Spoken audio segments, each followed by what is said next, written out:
Hello everybody, my name is Alesh Eisner and welcome to the Canadian Money Talk, the channel about Canadian investing and personal finance. Please like and subscribe. I record 2 videos per week, so make sure you ring the notification bell to get notified each time one comes out. This is my thoughts on market happenings for the week ending August 5th, 2022. Looking at the indexes for the week, the TSX, S&P 500, Russell 2000 and NASDAQ were up, but the Dow Jones was down on the week. Gold was also up for the week.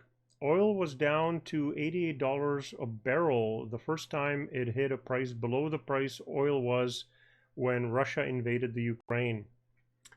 Looking at Canadian real estate, the Toronto condo sales sank in the second quarter, according to data from the real estate firm Urbanation. It found a 19% drop compared to the first quarter and 24% drop compared to a year prior.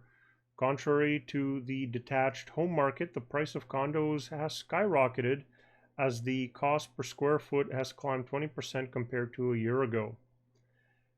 Preliminary statistics show a deep slide in home sales in Greater Vancouver, a 43% plunge compared to the same month in 2021. Compared to sales in June 2022, transactions in July decreased 22.7%. The first Ukrainian grain ship since the Russian invasion has left the Ukraine on Monday, part of a deal where Russia's blockade will release ships with Ukrainian wheat to alleviate the food shortages and food insecurity throughout the world that the war has caused. In the coming days, another 16 grain ships will depart through the Russia-controlled Black Sea.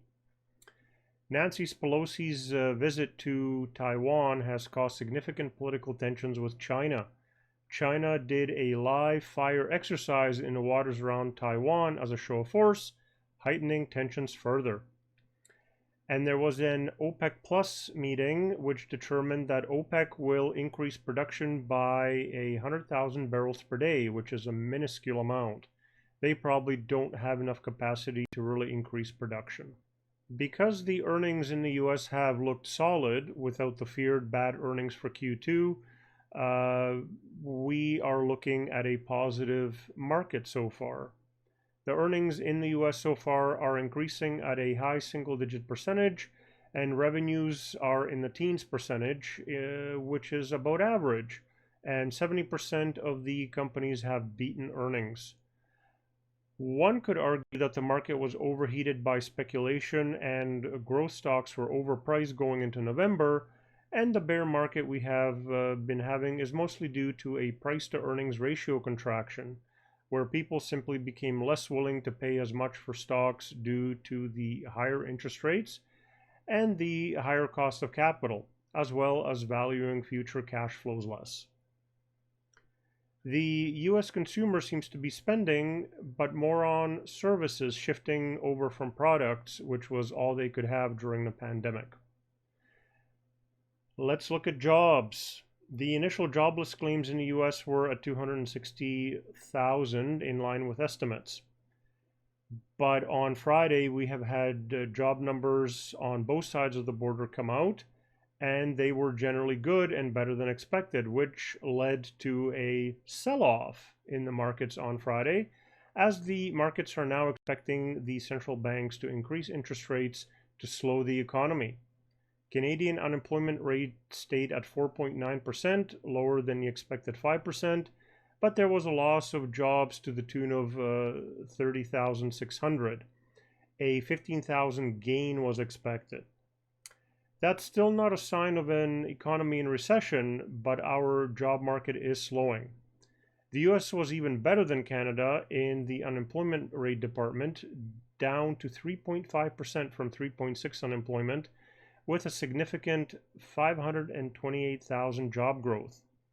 The participation rate, which is people who are looking for and eligible for work, has come down on both sides of the border, indicating people are dropping out of workforce and not looking, which could be improving the unemployment rate despite the July loss of jobs in Canada.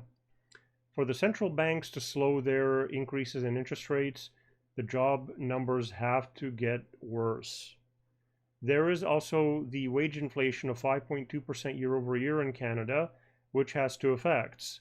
One, it's preventing a recession because people have money to spend, but it's also one piece in the puzzle. The central bank is looking at raising rates to curb inflation, but also possibly overdo it and put us into a recession. Gasoline prices have receded, coming down from $5 per gallon in the US to $4 on the average in the US, and similar decreases in Canada. The bond market is still pricing in an expected interest rate cut in 2023 as a recession causes the central banks to cut interest rates. Now let's look at some wild cards that we're seeing in the markets.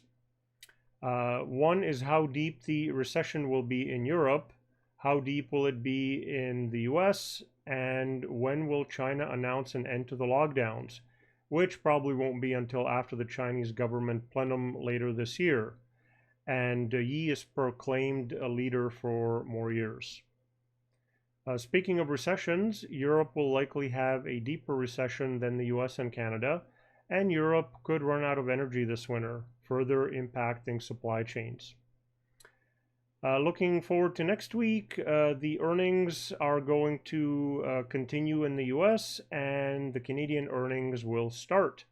On Tuesday, we'll have Hydro One reporting. On Wednesday, it's Disney, Manulife, a Canadian Apartment REIT, Granite REIT, Canada Goose, Ballard, and goeasy. On Thursday, we have Brookfield Asset Management, Algonquin Power, Canadian Tire, Northland Power, CI Financial, and Chartwell Retirement. Next week's economic events: on Wednesday is the U.S. Consumer Price Index, giving us and the U.S. Fed a look at how inflation is looking. A 8.7% year-over-year inflation is expected for July. That concludes my thoughts about this past week. If you have any requests on what you would like me to cover in future videos, please put that into the comment section. Please like, subscribe, ring the notification bell, and may you have a profitable day.